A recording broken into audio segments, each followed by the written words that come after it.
This is Truth in Media. I'm Ben Swan, and on today's show, an exclusive interview with Dr. Judy Mikovits. You have seen her in the Plandemic movie that has been viewed tens of millions of times around the world, and yet social media companies keep pulling it down. Why is that? And it's not just social media companies that are pulling the video. There have been dozens of articles written about Judy Mikovits over the last couple of weeks, and they have engaged in an incredible amount of character assassination, absolutely destroying her character while at the same time refusing to deal with the issues and debate the issues that she brought up during her interview. Oh, it's the single most, as you mentioned, the single most important thing at every level, the journals, the grant, the funding.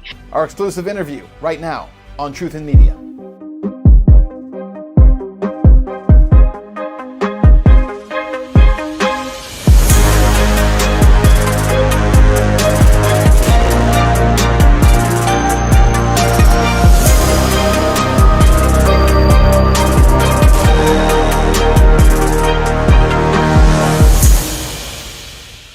Hey there, guys. Thanks for watching the podcast today. So a couple of things. We're going to be talking today with Dr. Judy Mikovits and going through with her this incredible experience that she's had over the last few weeks, because, of course, she was the main interview in part of a new documentary coming out called Plandemic. So many of you have already seen it. What's fascinating to me is not just how Dr. Judy Mikovits has been just demonized in the media over the last few weeks, but it's the exact same playbook that has been used over and over and over again. Her Wikipedia page has been locked. It is being changed dozens of times every minute. We've seen an incredible amount of articles about her just absolutely laying waste to her character, claiming that she stole documents and stole information from a lab that she was working for, essentially painting her as a criminal. But what all these so-called fact checks have in common is that they all seem to completely ignore the substance of what was said during her interview. And there was one thing in particular that stood out to me as the most important issue that was discussed during that little Plandemic clip. Because it's not the entirety, by the way, of this documentary when it's finished. It was just a 25-minute long clip of it. But that clip included a piece of information that I think is so critically important for people to understand. It is so vitally important that we understand it, that if the majority of the public did understand it, if the majority of the public was able to actually come to terms with what was said, it would force a complete upending of the medical system in America. And that is the idea that those who were in power in NIAID or the NIH, the National Institutes of Health, or the CDC, that those doctors have the ability to patent drugs that they are a part of discovering. And not just patent them, but then hold these very high-profile government positions where they can steer public policy in favor of drugs that they can personally, financially benefit from and do. It is incredible when you think about it. How does someone have the ability to hold a patent and also create public policy for medicine that directly affects the patent that they hold? How does that system take place? When did it start? And why is it still in place? And as we sit in the middle of a pandemic right now, how can we not question that issue?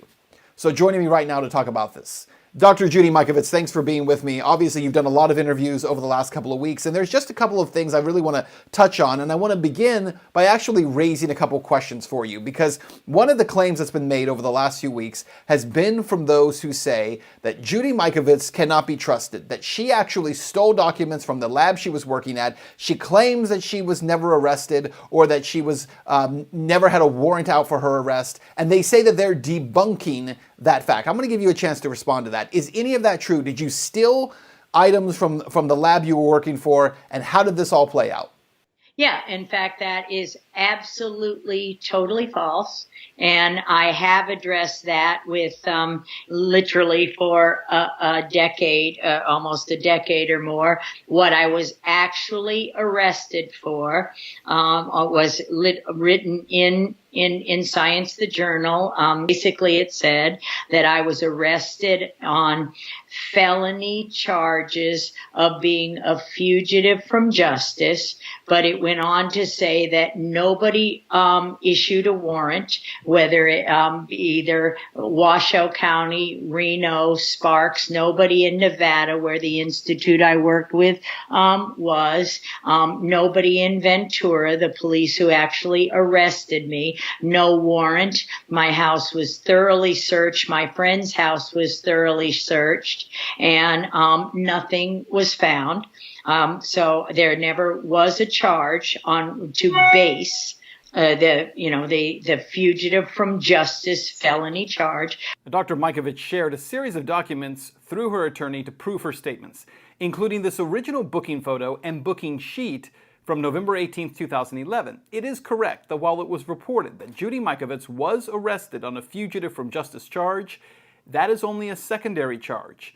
But take a look. On her booking form, no primary charge is listed. I was held in jail for 5 days on no bail, with no attorney, so with no judge, against every due process. As I said, my house was searched without a warrant. There was no property. There was no theft. And this actually was a part of, it was actually fabricated. I was also sent a copy of the original warrants for Mikovits. The warrant is stamped by the University of Nevada, Reno Police Services, but in fact has no signature of the Superior Court judge. All of these documents, by the way, are now part of a civil lawsuit filed by Mikovits. And I have evidence, proof of affidavits in a civil case that the Institute, Harvey and Annette Whittemore, filed illegally, and we responded to that on November 4th. They had already filed it with four affidavits that basically frame me up for stealing these things, when in fact the night, and remember, this is November 4th, and I was ultimately jailed on November 18th.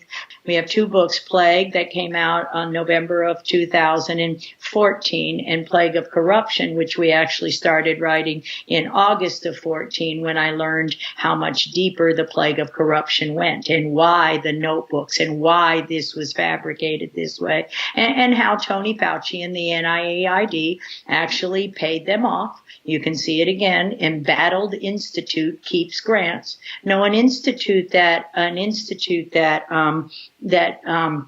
commits misappropriation of federal funds and Medicare fraud, selling an unvalidated diagnostic test knowingly and taking reagents out of the lab and paying personnel who haven't worked in the lab. That kind of an institute wouldn't retain a principal investigator's grant unless, of course, there was a reason to pay them for their crimes. And this is exactly what was happened. I was fired September 29th for insolence and insubordination, and I admit I was rude when I said I will not allow you to misappropriate federal funds. I was given a direct order to misappropriate federal funds. Everything in the media, everything in Wikipedia writes a lie. No, I never stole notebooks. And I think more than anything, and as you lay all this out, so I've been through a lot of this personally myself. I understand exactly where you're coming from.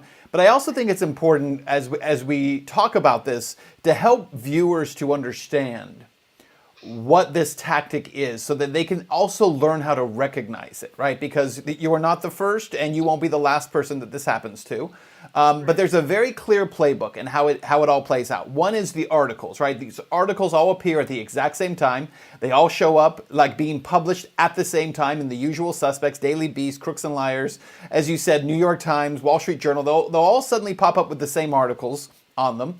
USA Today. They'll call themselves fact checks, but they don't actually check the facts of anything you say. But one thing that I have learned over the years is that when these attacks come, you can usually find why they're coming by looking at the one issue that they won't discuss. So all the attacks that they'll bring against you and all the things they'll say about you, but what are the issues that you mention that they stay far, far away from? They never even come up because it's almost as if they're terrified of those becoming a part of the public consciousness.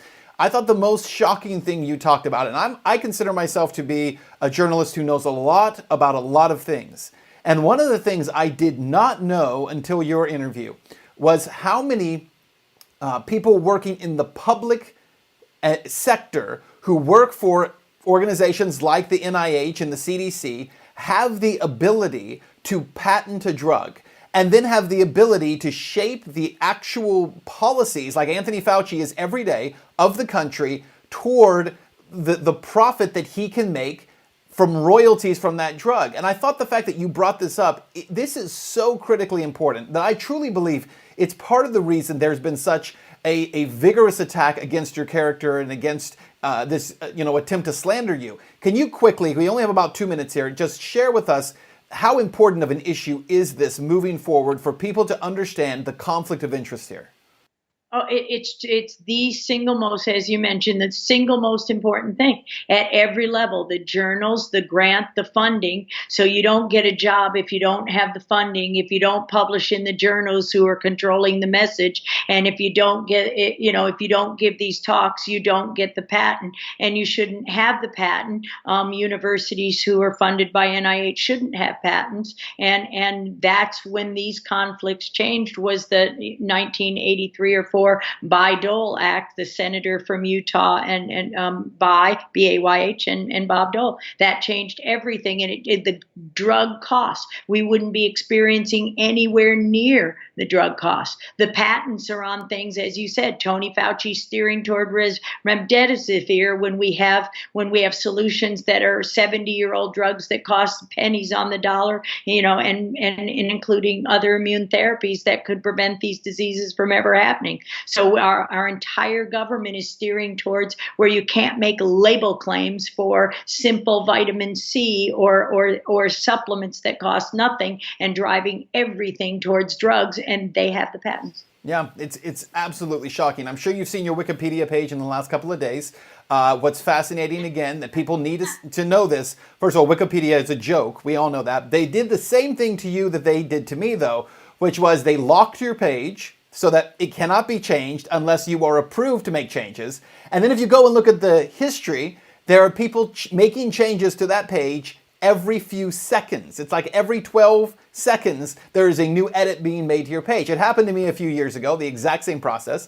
But it's important for people to understand how this works, because this concept of unity and collusion within the media space, within the tech space, within the medical space, within the political space, it is killing us as a country. It is destroying knowledge. It is destroying education. It is destroying an informed public. I'll give you the last word. Yeah, it's destroying everything about the fabric of our society. Honest reporters who try to do an honest job get threatened with their careers. Honest scientists are threatened, and those threats are carried out. And that's why a mugshot was run in science. A fake mugshot, by the way, because there was never a charge. I'm just going to keep saying this. A felony charge is a fugitive from justice. You can't be a fugitive if you don't have a parking ticket.